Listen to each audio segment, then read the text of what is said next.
Last 24 months for Mahindra Group of companies and for the shareholders have been exciting. Markets are recognizing the change at the top, the churn in the business, the efficiency which has kicked in, and how brilliantly Mahindra Group has managed to survive the COVID storm.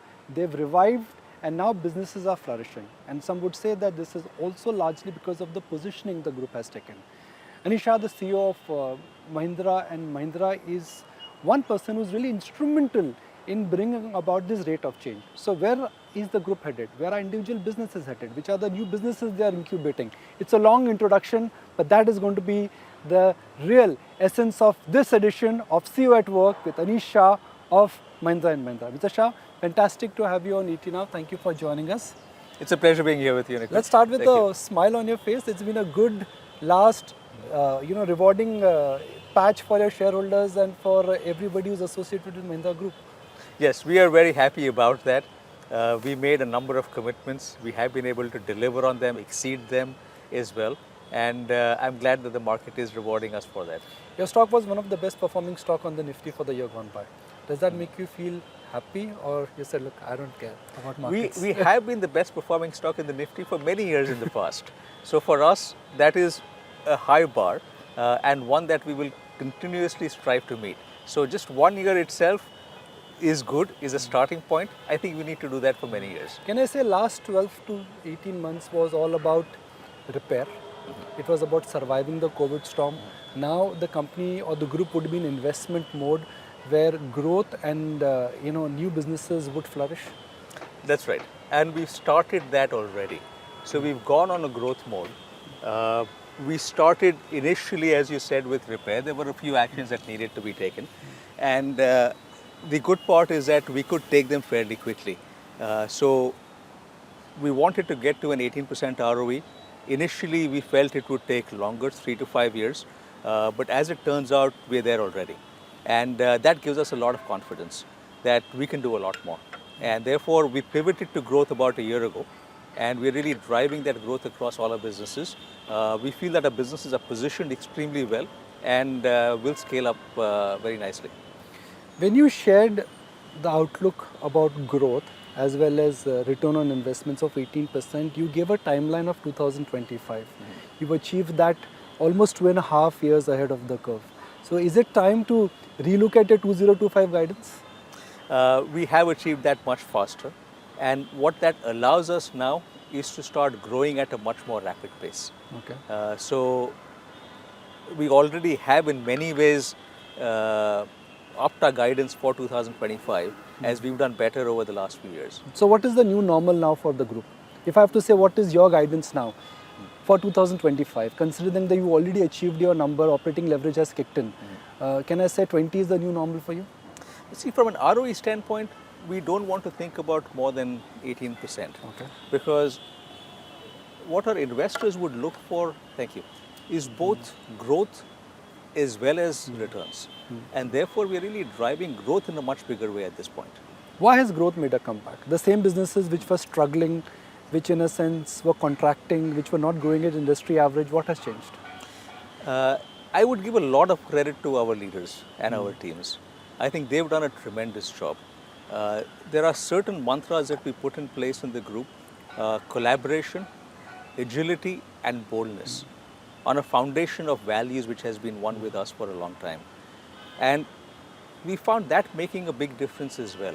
We want to operate as a startup, as a nimble company, make decisions much faster.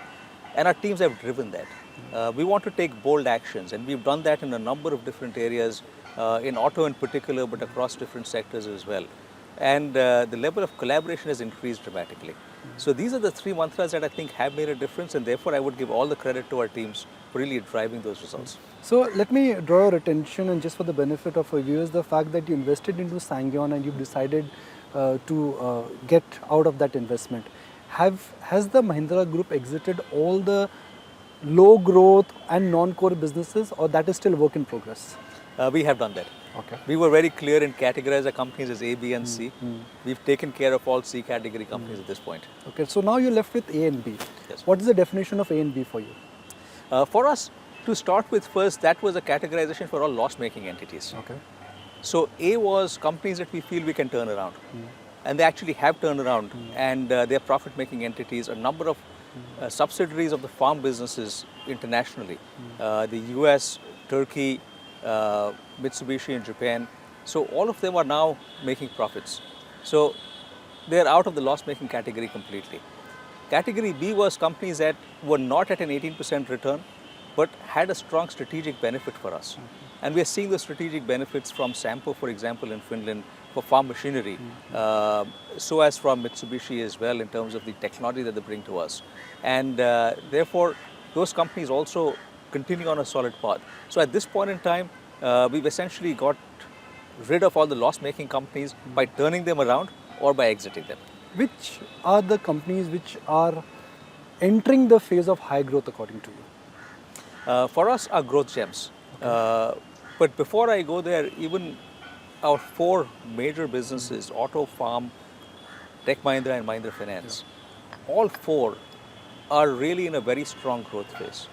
And they will contribute a tremendous amount of growth to the group. And then beyond that, we've got our three listed entities which are growth gems, logistics, life spaces and holidays, and a few others that will contribute very solidly to the growth as well. Okay. So I'll get into specifics now. And of course, the first impression of the Mahindra group is that autos and tractors. So we'll have to start with it. It's been a great, solid comeback in the tractor business, and the auto business has been a resounding success. Let's address all of them one by one. Your new launches have been the bumper growth driver for you. Was 2022 an extraordinary year of new launches which coincided with the group, and that may not happen in 2023? I think we are on a very different trajectory. And this is not just about 2022. It's also about the work done by the teams prior to that, because a lot of that has built up in what's happened right now. We've got a team that's working extremely well together. Our Research Valley in Chennai, our new design team in the UK, our sales and marketing organization in Auto. I think everyone's come together to really create a very good set of products, market them in a very different way than we've done in the past, and we're starting to see the results of that. The leadership that Rajesh has shown with the auto and farm businesses as well has been exemplary, and I think all of those factors make a big difference in the success that we've seen today. So do you see the product pipeline, because that's a benchmark to understand which way sales would move? Do you see the product pipeline exciting as well as full of innovation for next 3 years? It is very exciting right now because we are planning 5 born electric SUVs starting next year, and that will revolutionize the game. So we're looking towards a very exciting auto journey for us. But the year gone by was a tough year, and no reasons for guessing that, largely because of commodity prices. Are you reaching a point at which now car companies will be in a commanding position to enjoy margins again as commodity prices they cool down? Yes, we are seeing an uptick in margins, and that's something we have been talking about. But the past year was more challenging because of supply chain disruptions, frankly. And that's where I would also give a lot of credit to our supply chain team, who've done a tremendous job trying to keep the production up and running at very good levels, despite all the disruptions that we saw. And very often it would be almost a weekly or a bi-weekly thing where something else was not available and they had to find some way around it. So for us, what we really feel very good about today is the team that we have. And their ability to work through challenges, their ability to deliver something that's outstanding. You've challenged just about every large SUV category. With Thar priced at less than 10 lakh rupees, and with XUV 700 now, fabulously loaded car, less than 40 lakh rupees. Is that the mantra, that you would be innovating and you would be a challenger in terms of different price categories? We will be a leader in all categories, and we will deliver tremendous value to the customer, which is what we have done and which is why we are seeing the results for our vehicles right now. When you shared your 2025 plan, you did indicate the investments which the group would be doing. Large part of the investment, of course, is in the auto business. You're sounding much more exciting and much more vibrant about the outlook for autos. Any reason for us to believe that you need to now increase the investments? We are on track with regard to our investments right now. It's good to have the same level of investment and much better results. But we will look for investments in other areas as well. And one thing that we have promised our investors that we will stay with is investments in auto and farm will come from auto and farm cash flow, and investments outside will come from returns that we will get from all our investments outside auto and farm. So from that perspective, we will continue to maintain that discipline, but we do look forward to scaling up all our businesses. So if you're excited about growth, if you're excited about investments, operating leverage has kicked in, loss-making businesses are down. So aren't we in for a surprise rather than just normal growth? Because what you are indicating to me are 3 years of, if I may use the word, 3 years of bumper growth. And with bumper growth, operating leverage would kick in. Are you at that curve of transformational growth and higher margin operating leverage benefits? We are at the cusp of that, and that is again something we've seen as a result of both the auto and farm businesses doing well. We are also confident because of where the order book is for the auto business. We are at this point in time doubling capacity in the auto business as well, as we've announced. So all of those factors will give us a much faster growth rate. The second biggest company of the group is Tech Mahindra in terms of market cap. It's a Mahindra Group company, market leader in terms of telecom, excellent understanding of the business, but unfortunately in terms of pecking order, your aspiration to become a market leader is still a distance away. Why is that? So first I look at that as an opportunity. What I would also give a lot of credit to the team there is over the last few years, tremendous amount of work has been done. One, to diversify outside telecom, which has been the strong suit for Tech Mahindra. We've gotten into a number of other industries. We've brought in a number of large clients. So if you look at large client wins, we're among the leaders in that space. And that's starting to position the business very well. We're also starting to lead on technology in many areas. So a combination of all of these factors puts the business on a very strong wicket. And that's something that is a good starting point for us to start looking at growing that at a much faster clip and improving margins, which has been one question for the business for a long time. But as we get all of these things together, the outcome will be better margins and faster growth. How soon you will be able to achieve industry margins? I'm using 20% as the benchmark for industry margin. So that is a journey. And how long is the journey?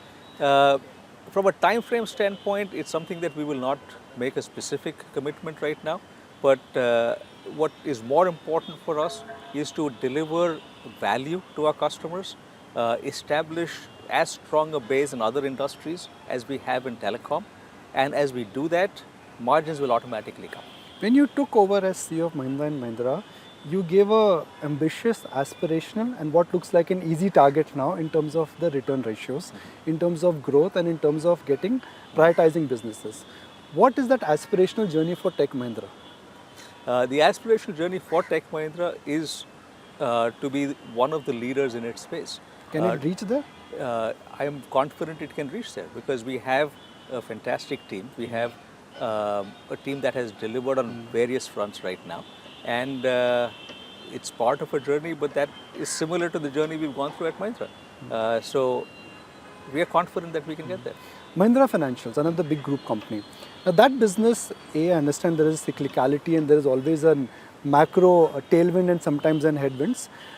I would say that it's a Mahindra Group company, one of the best in terms of creating a liability franchise, one of the lowest access to both corporate and retail deposit.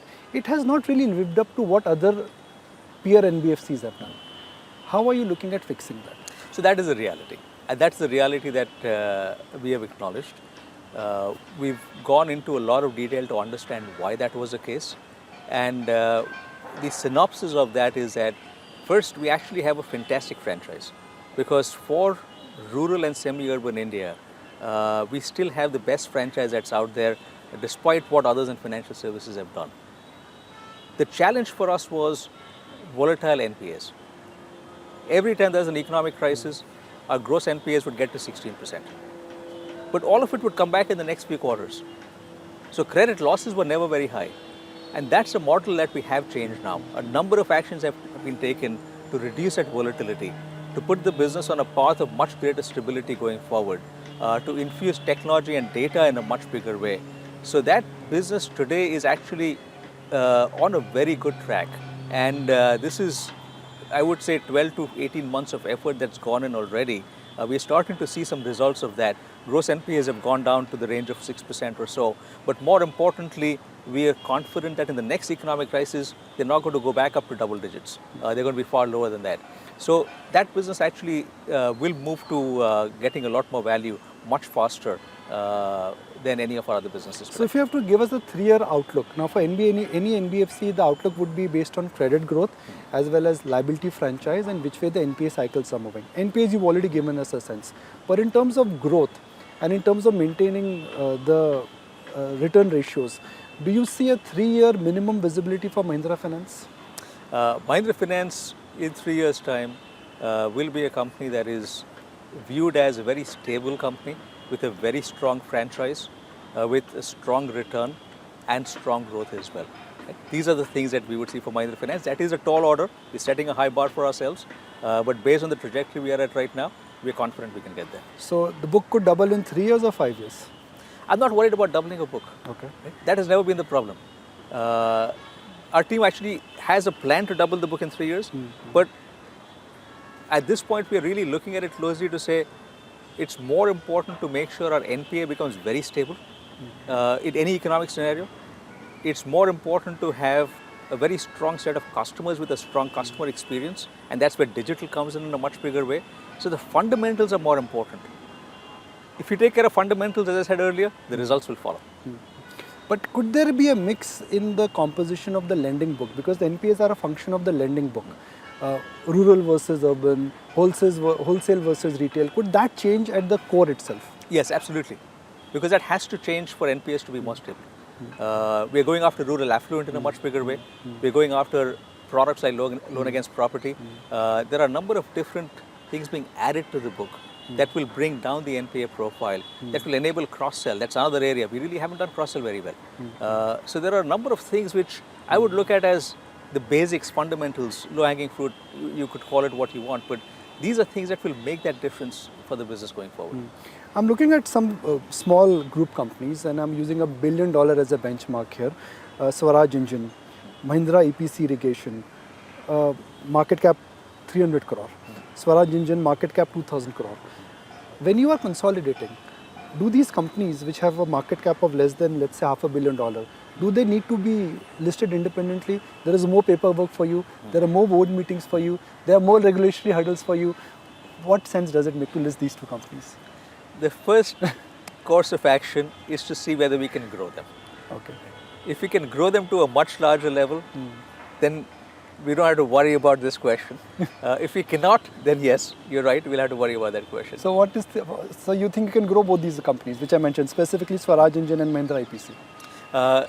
We think that we have the opportunity for growth, not just for these two, but for many of the other unlisted entities as well. And some are actually on a very strong path to be able to achieve that. So we are at Mahindra and Mahindra, or we are at Mahindra Tower, which in a sense is the head office of the group companies, and we're just getting warmed up in our conversation with Dr. Shah. Phase 2, well, we'll talk about the growth gems, we'll talk about the exciting non-listed companies, and we'll also talk to Mr. Shah about where he feels the economy in general is headed, both in terms of demand and in terms of investment cycle. Mr. Shah, we've looked at the pillars of the growth: autos, Mahindra Finance, comeback in tech Mahindra, logistics, and the growth gems. Let's talk about the growth gems. As per the last listed statement, you've said that the next 2 to 4 years or 4 to 5 years, 4 to 5 companies will get listed. Since you're reaching all your targets early, I'm assuming here also you'll reach your targets early. For us, more important is the valuation and the growth. Okay. Whether we get to an IPO in 2 years' time or 3 years' time, I don't think matters as much. Our growth gems also include 3 listed entities, which are logistics, holidays, and life spaces. They're on a very good trajectory as well. And the other unlisted entities are seeing an infusion of external capital come in. Sustain, for example, our solar business, has got a very good partner, one of the global marquee investors in Ontario Teachers Pension Plan. And they will be a partner in growing that business. Our plan is to get to 7 gigawatts from 1.6 gigawatts that we have today in the next 5 years. And that is an aggressive plan, but one that we feel that we should be able to meet and exceed. So we've got our growth businesses set up very well, and we are more focused on driving that growth, again building the fundamentals in the business right, and there again IPO will follow. So for a shareholder, Mahindra and Mahindra, will it be a holding company eventually which will keep on giving birth to various companies? Because Mahindra and Mahindra, just for the benefit of our viewers, I like to share, it was an auto company which because of its internal cash flow has incubated a lot of business. So will that be Mahindra and Mahindra now more like an holdco eventually? So I would prefer to look at us as a fairly unique federation of companies, one where we can create a lot more value because of the trust that we have in the Mahindra brand, the synergies that exist across the companies that we're starting to see come out a lot more, and therefore be able to deliver greater value to shareholders. There's always been this view around conglomerate discounts. Holdco discount. And holdco discounts. But if you look at the value creation that we've shown, our farm business today has by far the highest margins in the industry. That's expected because we've got the greatest market share. But the auto business today across the auto industry also has the highest margins, but not the greatest market share. The synergies between farm and auto actually help us do that. So as we think about creating value for our shareholders, if we can create more value by these synergies, then we should be able to create a much stronger company overall. So therefore, I do look at us as a fairly unique federation. So it's a operating company which is investing in other companies which are getting incubated. Can I redefine it? Yes, where there is a strong synergy and where that synergy allows us to create greater value than that company could create on its own. I'd like to draw your attention to what is happening in the ESG world.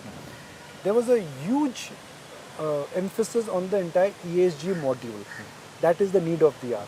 But 2022 has told us that world has lagged behind in fossil fuel expansion. We have not invested enough in energy.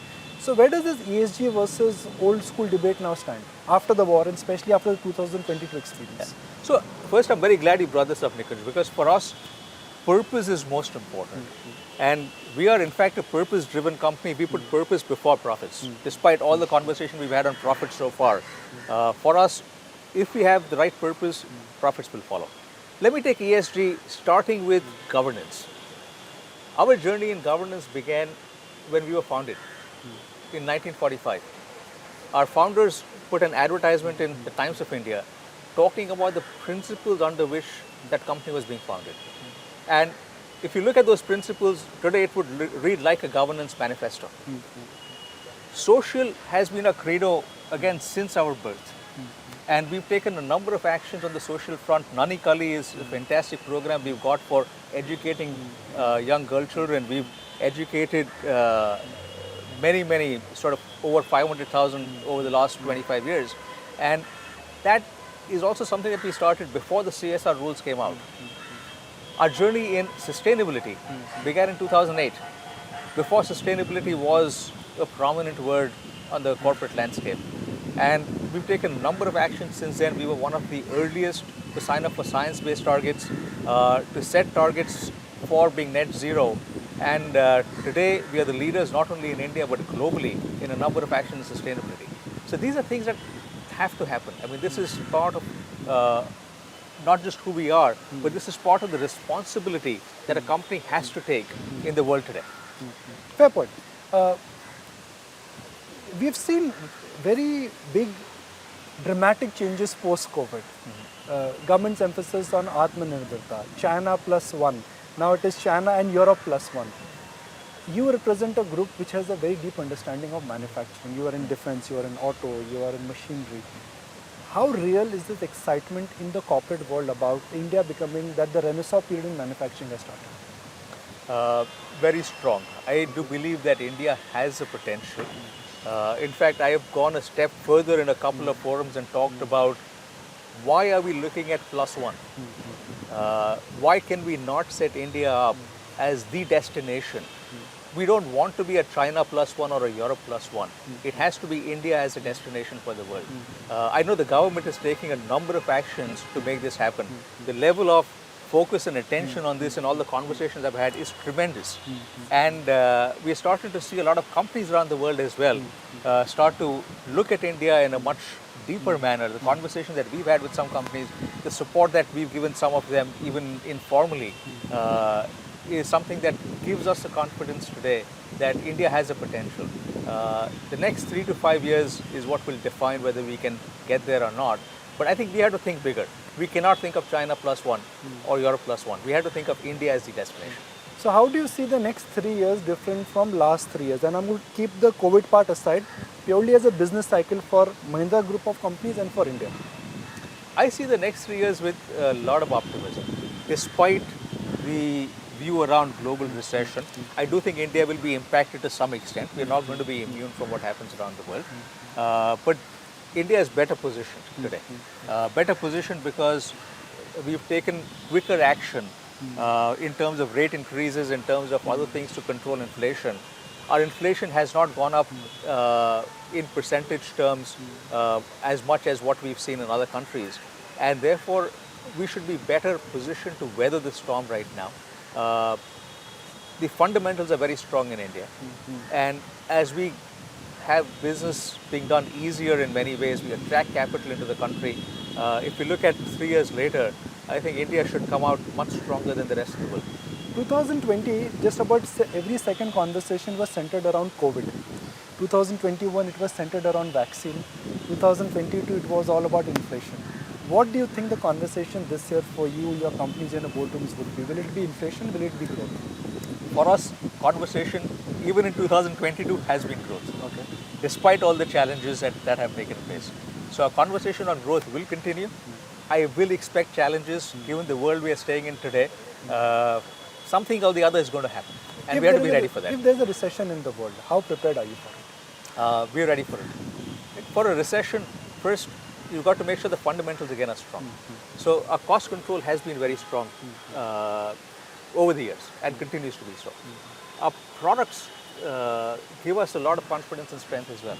The order book that we have today, especially the auto side, is amazing. And in some ways, if we have to have a recession, then this is the best time for us to have it, given the strength of the order book. So, as a Mahindra Group, we are well prepared for it today. I do feel that the impact in India will be lower than we see outside, but it's something that we have to be ready for and address it. So if I say that for next 3 years, Mahindra Group of companies, whether it is autos or Mahindra Finance, whether it is Tech Mahindra or even Mahindra Holidays, they are at a cusp of not incremental growth, but they're at a cusp of transformational growth. Is my assessment right? I would agree with that assessment. The focus for us, scale is a very important part of our focus. And that's part of the transformation we've driven in the group over the last couple of years, and we need to take forward. When you say that we want to create shareholder value, what is your definition of shareholder value? Is it market cap? It is higher dividend? Is it new businesses you are incubating? How do you define shareholder value? It's a combination of all of those things.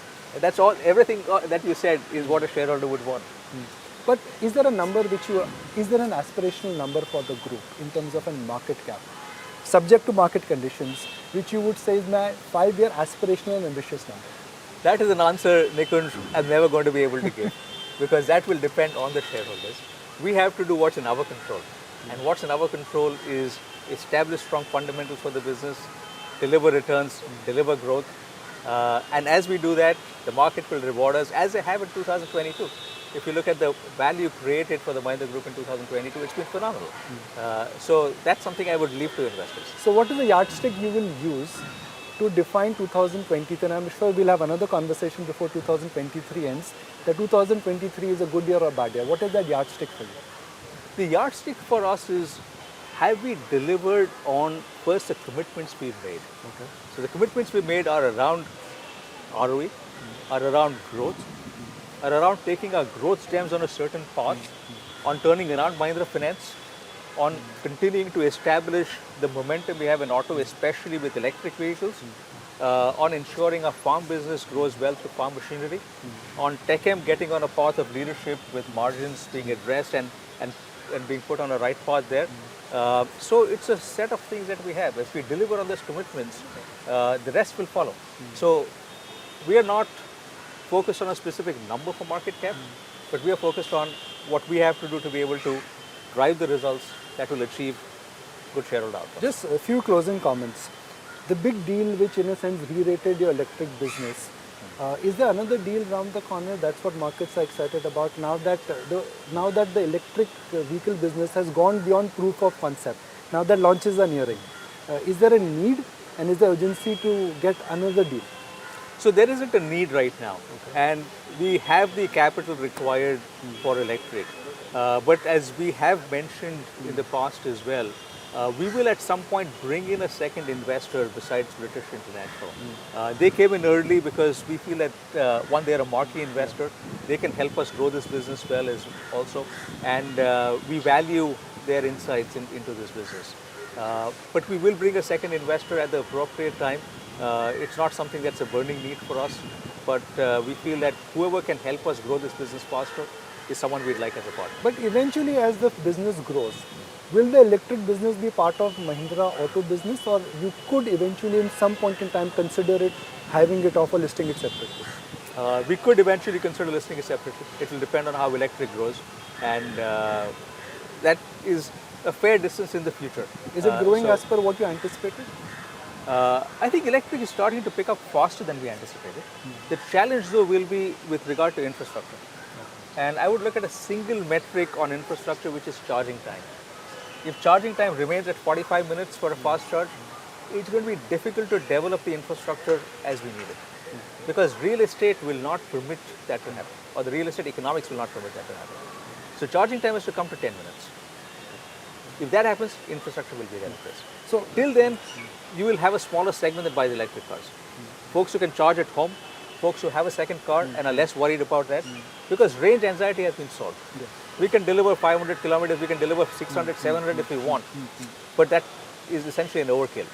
So with the born electric vehicles, you will see all of that in place. In fact, with the launch of XUV400 as well, you will see that coming up. But the key is going to be the takeoff, or the inflection point will be when charging infrastructure is in place.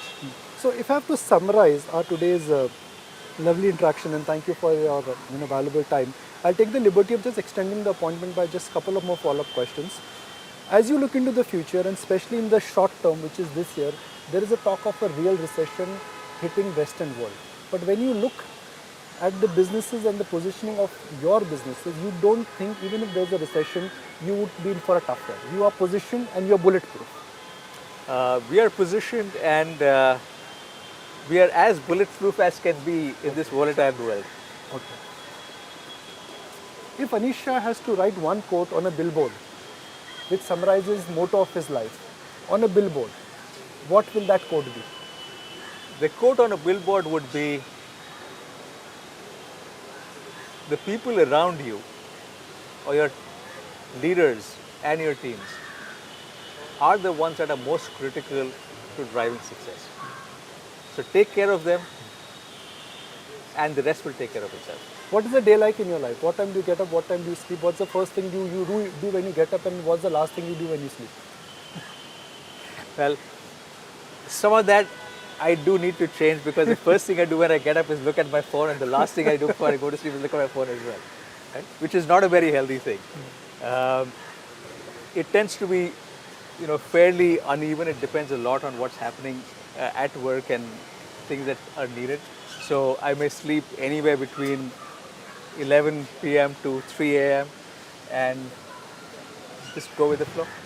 What is the definition of family time? Family time is just spending time with my wife and kids. You managed to do that in your new role? What I have managed to do is keep our vacations at least. So we normally try and do a vacation in December and one in June. So that has so far stayed sacrosanct. Beyond that, weekends, I've tried to spend more time with family, but it's been a little tougher off late. But I'm hoping to get that back on track. Well, we managed to find time to join us in the middle of the day, so really appreciate the time. Best wishes for 2023, and it's just been an incredible journey for Mahindra Group of Companies. I hope 2023, the better only becomes stronger. Really appreciate it. There we are. Thank you. Thank you very much. Good to see you. Thank you very much.